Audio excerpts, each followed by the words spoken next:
Raw on Netflix was actually something that I personally enjoyed despite a lot of the seemingly weird backlash, at least weird to me. Just because I figured a lot of folks and fans all across the board, especially if you've been a longtime wrestling fan like myself, you would understand that this was a special time, to say the least. And a very exciting time, a very hype time. And I can understand why this show was a show that a lot of people may not have received well, I guess we could put it in that term. And for good reason. This is not going to be the kind of video where you're just going to hear a voice talking about how the show was good and why everyone is wrong. I feel like everyone's entitled to their opinion, especially if they have some, decent enough claims to back whatever it is that they're saying. And a lot of it really has to do with the whole Rock situation, kind of burying Cody and Roman. They're not burying them, but like burying the feuds and whatever he had started to establish with them. Especially if you look back on the two examples that I guess I'll just bring up real quick.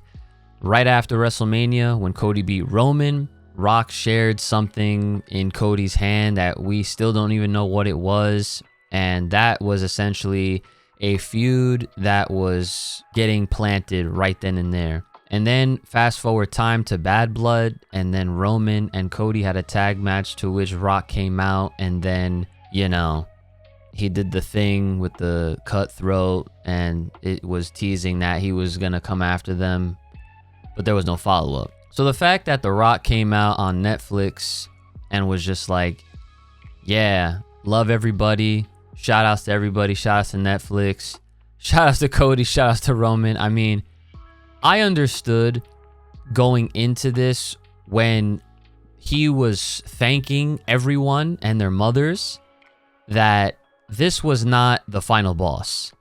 And I don't mean that in a disrespectful way. And I definitely don't mean that as a Rock hater, because I am probably one of the biggest Bloodline Samoan fans right now. I've loved the storyline, and I loved how The Rock was involved and has been involved.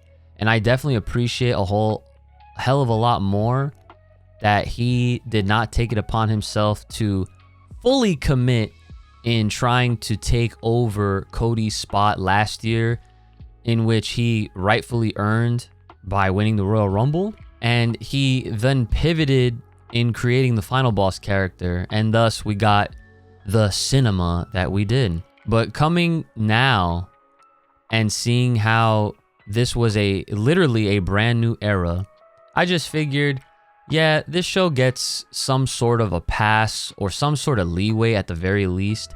And I'm sure it's going to piss off a lot of people, but that's okay. Because the point that I'm ultimately trying to make here is that Raw debuting on Netflix, let's just call it Raw Netflix. Raw Netflix was a very special show. For episode 1, it was a very special show. Not just because it was, on Netflix. I think this is like the first live streamed event. I don't know if they consider this like a live sport or whatever category it would fall under. I think wrestling should just be wrestling and not try to get forced into other categories, if that's a thing or not. But personally, I really do feel like what we saw is something that shouldn't be taken to heart so harsh. I don't think we should jump to conclusions and just automatically assume that The Rock is just not doing WrestleMania, that these feuds that he's had set up with Cody and Roman presumably is just shot dead in the water. I think that this was just a simple time to acknowledge the accomplishment that the company is now going through and experiencing. The fact that they're able to have a very lucrative deal and be streamed on Netflix on a weekly basis now for the next 10 years. I forget what the deal is. That's a pretty big deal. And I feel like the segment, if you want to talk canon or, mainline continuity, however way you want to word it, I feel like the opening segment that Triple H, I mean, we don't even have to mention Triple H, but at least where The Rock came out and he, cut his promo prior to the Tribal Chief match that happened between Solo Sikoa and Roman Reigns, we can just let that go. Simple as that. There was a lot of videos and a lot of opinions and I guess, just a lot of thoughts that were put out there on YouTube especially, that because of my long ass job that I have, I was able to listen to a decent amount of what people were thinking. And I guess the general consensus is that, and I guess it's very easy to do this because, as a wrestling fan myself, it's very easy to fall into your own like rabbit holes of over analyzing and trying to predict the next year's worth of booking and storylines and whatnot, and to really jump to conclusions before anything happens. But let's not forget, WWE is in a very great point that it has really never been in before. Triple H, I feel like obviously no one's perfect, but he has at least shown us in the last 2.5 years of him running the show that when you let the man cook, he literally delivers some great ass food. And the food in this case being, simply put, WWE. All the weekly storytelling, the matches, everything that you would expect out of modern day WWE programming. The reason why it's so good today, the reason why I don't even feel like I want to stop being a wrestling fan, like back in those terrible, I don't even want to bring that era up, but you guys already know what I'm talking about. I personally think that Raw on Netflix was not that bad. And I just wanted to come on here to essentially bring that up and acknowledge all of you guys that maybe will disagree. And trust me, I definitely see everyone's point. I see how that if we were to take this Rock segment as something that is within the canon of the stories that were already in place, I definitely see how that harms a lot of things going forward. But when you remove that from your mind and just think, yeah, maybe this was just Dwayne Johnson just trying to be a babyface for the sake of this exciting time and hype moment that they were trying to really push and just get out of their system altogether. Because let's not forget, Rock, for the last several years of being on WWE television, whenever he decides to come around, always tries to stay as a babyface. The fact that last year, like I had mentioned earlier in this video, that he had to force himself to be this final boss heel character, and of course, as a direct result, we of course all loved it, because who wouldn't like heel Rock in the modern era? And as we saw, it's been a great ride, and I don't think it's over. But I will say that in his nature, I guess where he's at in life with his career and whatever, all his involvements, it's I feel like it's a lot easier to just want to be a babyface, or just come out and be a good guy and whatever. Because even though, sometimes, like I said with Triple H, like not everyone's perfect, but you could just tell The Rock really just wants to be looked at as a good guy. He does not try to get booed and this and that. Even though he can really work a crowd really, really well, at the end of the day, he is, he's trying to be a good guy. I mean, look, he has his mom right there, his 2 baby girls right there in the front row that got to hold his People's Championship. It is what it is. At the end of the day, it's wrestling, and I think that we should just enjoy it for what it is, even during times that it doesn't really make all that much sense. Other than that, I just thought the show was a decent watch as far as the experience. We only got 4 matches. The show was around 3 hours, 4 minutes. And at the beginning, I did have a few buffers, and there was a total of 6 ad breaks that I counted.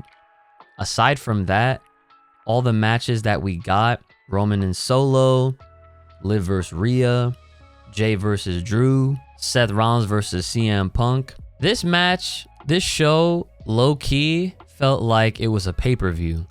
And rightfully so. This is the first show on Netflix.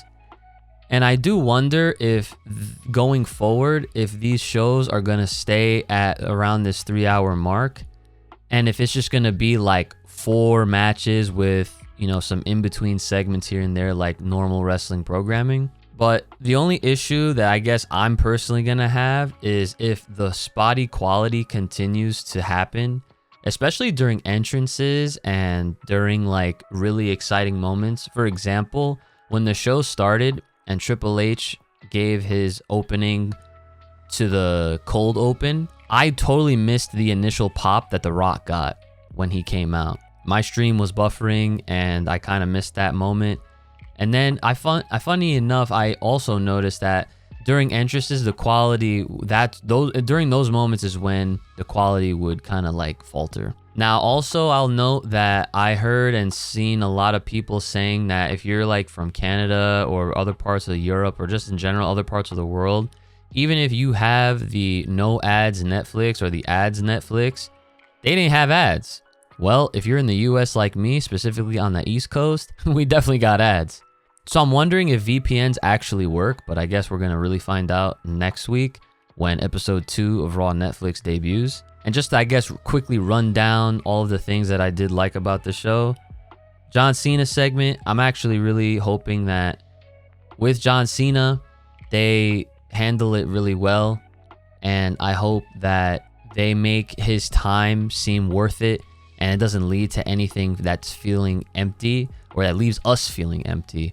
And I do hope that he does get one more title shot, or not just a title shot, but a title win. I did really like the Undertaker spot that happened after Rhea won her her women's world championship back. And I noticed that some people didn't understand why this was a thing, but that's the part that I guess is another reason why I'm making this video, is that I feel like sometimes we have to try to not think too much and just appreciate the moments and then realize that, wow, the Undertaker of all people out of nowhere decided to show up and essentially acknowledge Rhea Ripley for being that much of a badass, essentially giving her the rub. And I can see how people can say, well, if she's such a big star, why would she need the rub? And my simple answer to this is it's the fucking Undertaker. Like, what? I'm sure if it was anyone else and Undertaker decided, oh yeah, like, I'm gonna acknowledge you because, you know, I'm gonna, you know, do my pose with you. Like, it's not like it happens often. I mean, let's think about the last time Undertaker shared a moment like that with anyone. You see what I'm saying? The last thing that I'm thinking is probably when our boy Bray Wyatt was still with us. Aside from that, Adam Pearce had a backstage segment with Chad Gable, which I don't understand why that tag match that happened. I guess I'm answering my own question because Penta is definitely debuting next week. And I think the San Jose crowd for next week is going to, I guess, pop more so than where they were this week. But I think they would have popped either way. So I am looking forward to seeing Penta's WWE debut. And hopefully, hopefully Rey Fenix isn't too far behind. I actually don't know exactly how much time is left on his AEW contract, but we'll see. One of my other cool and fun things that I definitely want to note on this is that Roman is definitely going to be on the next WWE 2K25 cover, and it seems like that's the next time we will be seeing him on Raw. So it looks like he's going to be getting the next few weeks off. Rightfully so. I mean, he's our tribal chief. He deserves all the time he needs. But I definitely look forward to seeing the return of our tribal chief and revealing any new updates in regards to the upcoming 2K25 game. And normally, I'm not that excited for these games anymore like I used to back in the SVR days or the just straight up SmackDown days. That's kind of when, to me personally, the games were a lot more fun. Now they're just like, you know, any other 2K game where it's like not that many changes year to year. But I'm just hoping that, you know, it's a solid of enough game, because unfortunately, I will admit, being the humongous Roman Reigns fan and Bloodline fan that I am, I'm essentially obliged, or I'm essentially obligated to buy this game for the sheer necessity of having that cover. And last thing I definitely want to bring up about this first Raw episode is Hulk Hogan. Guys, if anyone from WWE, or if you know anyone from WWE, please send them this video and tell them and remind them. I'm sure they don't got to be told this, but please, somebody needs to let them know that they really need to stop bringing Hulk Hogan on live television. And in general, you can just Google like what he's done or said in the past, and I mean, it'll just explain things for themselves. And honestly, that reaction is deserving of them to just be like, you know what, if we're to ever utilize this dude again, it should just be in video packages, and maybe just the ones where, you know, you're not really hearing the crowd in the background. Because at this point in the year 2025, I can officially tell you guys, and I'm sure you already know this, but the days of seeing Hulk Hogan on live TV, even if it's streaming now on Netflix, is a no-go. And honestly, I think it's just as bad if he ends up going anywhere else. I don't think it will really matter, and I'm sure he's locked into WWE type contracts anyway. So overall, like I had already mentioned, I thought the show was pretty cool.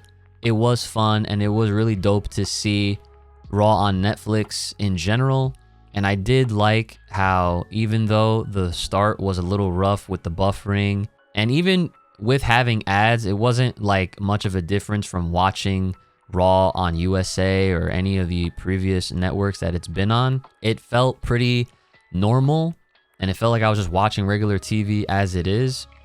And I hope that the quality can improve and stay more consistent throughout the show, so that way the overall experience can just be better.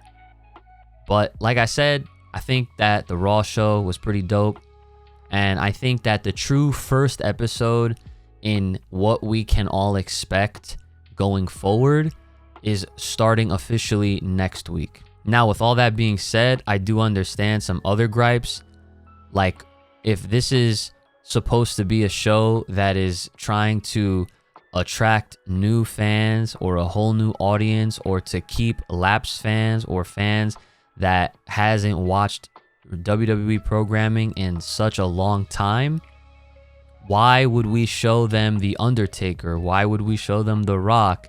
Why would we even have someone like Roman Reigns or any other potential return surprises happen? Because then those folks are going to think or expect for that stuff to happen every week.